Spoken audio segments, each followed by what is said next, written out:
So hello everyone, আজি আমি question number 11 or solution to discuss কৰিম অনুশীলনী R3 ঠিক আছে না অনুশীলনী R3 question number 11 or solution to discuss কৰিম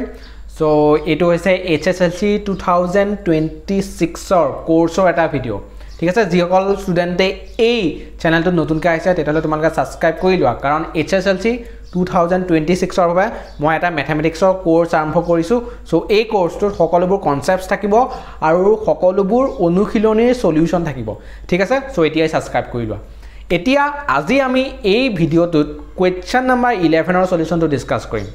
যদি তুমি ইয়াৰ আগৰ ভিডিওবোৰ চোৱা নাই তেতিয়াহলে প্লেলিষ্টত যোৱা প্লেলিষ্ট সেকশনত গৈ পুনৰালোচনা নামৰ প্লেলিষ্টটো ক্লিক কৰা আৰু তাত সকলোবোৰ ভিডিও তোমালোকে দেখিবলৈ পাবা তাৰ পিছত চাই গলে হ'ল আৰু ভিডিওবোৰ ঠিক আছে সো কোৱেশ্চন নম্বৰ 11 ত কি দিয়া আছে প্ৰতিটো প্ৰশ্নৰ কাৰণে চাৰিটাকৈ উত্তৰ দিয়া আছে শুদ্ধ উত্তৰটো লিখা মানে এমসিকিউ হয় সো ইয়াত কি কৈছে কোৱেশ্চন নম্বৰ 8 ত সৰি 8 কি কোৱা আছে কোৱেশ্চন নম্বৰ A 23 ৰ ঘনৰ একক স্থানৰ অংকটো হ'ল আচ্ছা Question number 11 or A 23 ঘনৰ মানে 23 কিউব কৰিলে 23 কিউব কৰিলে এককৰ ঘৰত কিমান থাকিব হয়নে এককৰ ঘৰত কিমান থাকিব হেতু লাগে সো প্ৰথমে মই চাও 23 এককৰ ঘৰতনো কি আছে 3 আছে সো এই সংখ্যাটোৰ এককৰ ঘৰত 3 আছে এতিয়া 3 টো কিউব কৰি দিলে কিমান হয়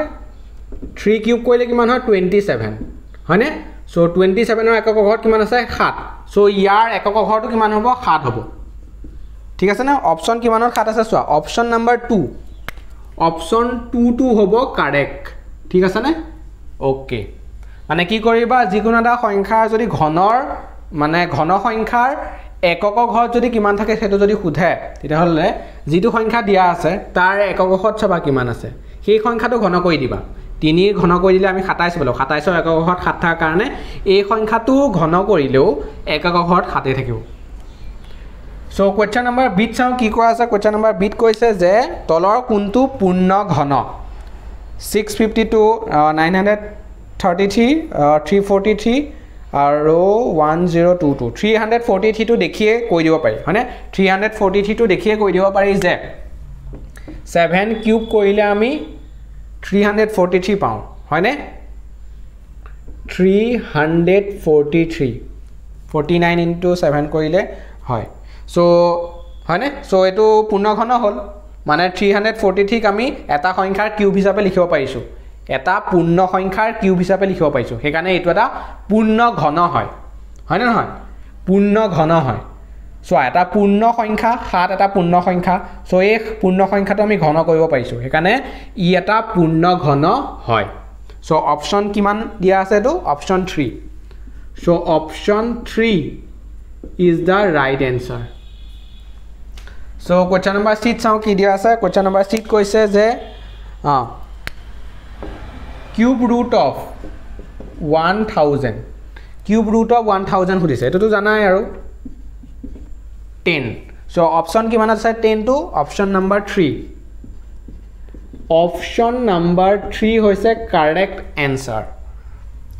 question number d চাও কি কোৱা আছে question number d চাও যদি m n ৰ ঘনমূল হয় তেন্তে n ৰ মান হ'ব যদি m n ৰ ঘনমূল হয় আচ্ছা m যদি n ৰ ঘনমূল হয় মানে n এটা ঘন সংখ্যা m কিউব কৰিলে n পায় মানে সেই কাৰণে m যদি n ৰ ঘনমূল হয় তেতিয়া খুদিছে হয়নে m n ৰ ঘনমূল হ'ব কেতিয়া যেতিয়া m টো কিউব কৰিলে n পাম সো সেই কাৰণে এটো আমি লিখিলো m কিউব = n লিখিলো সো সেই কাৰণে n ৰ ভ্যালুটো কিমান হ'ব m cube so m cube কেতিয়া আছে মানে কিহত আছে অপশন নাম্বার 3 ত আছে অপশন নাম্বার 3 ত আছে সো অপশন 3 হ'ব রাইট आंसर ঠিক আছে অপশন 3 তাৰপিছত চাও আমি কোৱেশ্চন নাম্বাৰ 8 কি কোৱা আছে কোৱেশ্চন নাম্বাৰ 8 কৈছে যে cube root of 8 plus cube root of 27 plus cube root of 64 আচ্ছা অকন মুছিলো এখিনি তোমালোকে চাই লোৱা ঠিক আছে বলনে সো এতিয়া মই মুছি দিছো কোৱেশ্চন নাম্বাৰ ই টু কৰিব লাগে নিজে কোৱেশ্চন নাম্বাৰ ই টু ট্ৰাই কৰাচোন তোমালোকে পাৰিবাই সাকে ইজি হয় একদম question number E cube root of 8 cube root of 27 আৰু কিউব ৰুট অফ 64 হয়নে হয় সো কিউব ৰুট অফ 8 কৰিলে 2 হয় কিউব ৰুট অফ 27 কৰিলে 3 হয় কিউব ৰুট অফ 64 কৰিলে 4 হয় 4 5 6 7 8 9 হৈ গ'ল এনসাৰ সো 9 অপচন কিমানত 9 আছে option number 4 option 4 is the right answer ঠিক আছে নে সো হৈ গ'ল এমসিকিউ এটা আছে একেটাই আছিল মানে কোৱেশ্চন নাম্বাৰ 11 ত 4টা এমসিকিউ আছিল হয়নে 4টা না 5টা আছিল কোৱেশ্চন নাম্বাৰ 11 লৈকে নহয় সো 5টা আছিল সো ইয়াৰ গুটেকেটা সলিউশন কৰি ললো সো আজি ভিডিওটো ইমানেই আছিল নেক্সট ভিডিওত আমি লগ পাম নেক্সট ভিডিওত আমি কি লগ পাম এতিয়া মানে আমাৰ অনুশীলনী R3 গুটেখিনি কোৱেশ্চন নাম্বাৰ কমপ্লিট হৈ গ'ল ইয়াৰ পিছত আমি লেকচাৰ নাম্বাৰ 4 ত লগ পাম ঠিক আছে নে আমি লেকচাৰ নাম্বাৰ 4 কৰিম ইয়াৰ পিছত মানে লেকচাৰ নাম্বাৰ 4 ত কিহৰ কনসেপ্টছ খিনি থাকিব অনুশীলনী R4 ৰ কনসেপ্টছ খিনি থাকিব ঠিক আছে সো আজিলৈ ইমানে বাই বাই